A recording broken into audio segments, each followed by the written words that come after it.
Have you ever spent a whole night studying instead of sleeping because you had school and work all day and had to take care of your family? Or ever needed to lose sleep, just get good marks on an exam, only to not be praised for scoring any higher? I'm sure that people want lower good families to deal with this problem every day of their lives.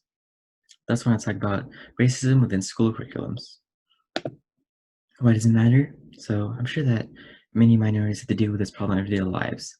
So from going to school in the morning, having to go to work right after, all the way till night, having to take care of your siblings for the rest of the day, and then finally at 12 o'clock in the morning to do their homework, and then lose sleep. These people of color constantly work to provide for their families while simultaneously caring for their education. But do they get any rewards for their hard work? Oftentimes not. Only those who have much more time to study, more sleep, better eating habits, and less responsibility are praised. In other words, people of privilege. This creates the idea of the achievement gap causes disparity between those that put their familiar problems first and those with privilege. I've dealt with this problem before as I've been not been praised for my hard work despite all my hard work for my family, putting my family first. So although racism within educational institutes may not be intentional, they withhold systemic racism through their use of appraisal. So first, I'll talk about systemic racism. So systemic racism or institutional racism is the idea of racism intertwined into normal society within an organization or society, in this case, school. So while racism depends on the individual's opinions, systemic racism joins everyone's opinion together into a whole organization and forces the school and all the people to follow its protocol. So within systemic racism, the company or organization is often owned by the privileged white man.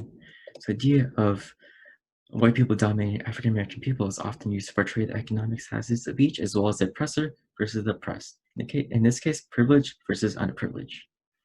So according to Joe Fagan, in his novel Systemic Racism, A Theory of Oppression, like the cancel later generations, the narratives recount how systemic racism involves the burden placed on them and Black Americans by white Americans, and thus creating the idea of the elite versus the ordinary. So whites are included in this socioeconomic status and often noted as a more advantaged group to the creation and perpetuation of racism. So the achievement gap withholds ideas of racism. So I'll talk about the achievement gap and what it does within the school system. So although subtle and supposedly helpful praise, the achievement gap deals with praise which can sway the minds of students away from their goals. So the use of appraisal for grades is supposed to uplift the students despite social inequalities, but in turn it creates the narrative that grades are the defining character of students. Grades do not reflect the students' ideas and themselves as a person.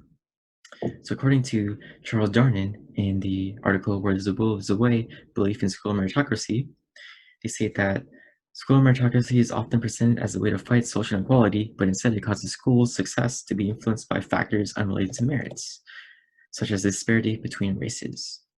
Educational institutes are still unable to adapt to the problem, which poses a threat to students mainly due to their race and backgrounds.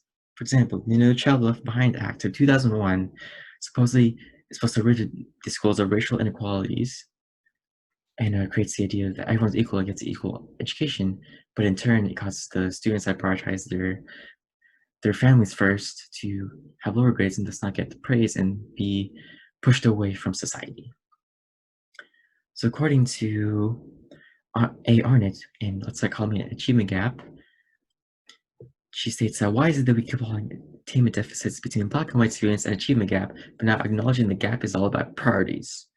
Why not provide the resources needed to get the job done, to narrow the gap, to move the needle?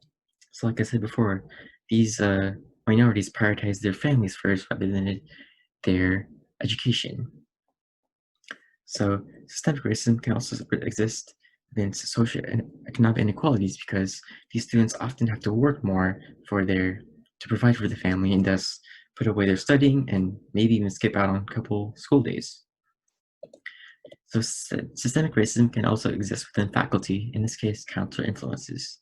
Oftentimes, students are swayed away from the words of a counselor because they base their analysis through race and grades. Counselor can tell a student that their achievement may not be sufficient enough to reach their goals, and thus this puts the student down. This causes them to sway away from their dreams, thus put their morals even lower, and all their hard work is null and void.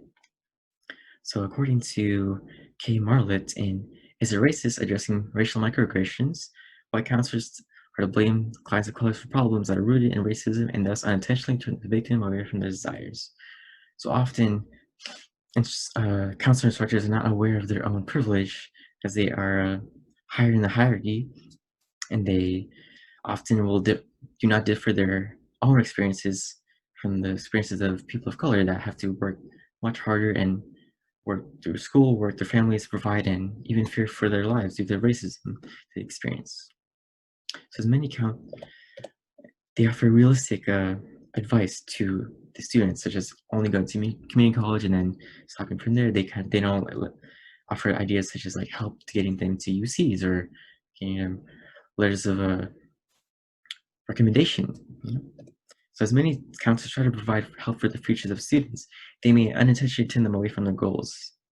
So I hope that you all understand, although unintentional, educational institutes contain ideas of systemic racism through appraisal, whether it be through the use of achievement gaps or the use of words of a counselor. Systemic racism is still hidden in organizations, especially in schools, and is most destructive in schools. So the impact of such racism can cause many students of color to minimize their hard work of supporting themselves first and putting their education next because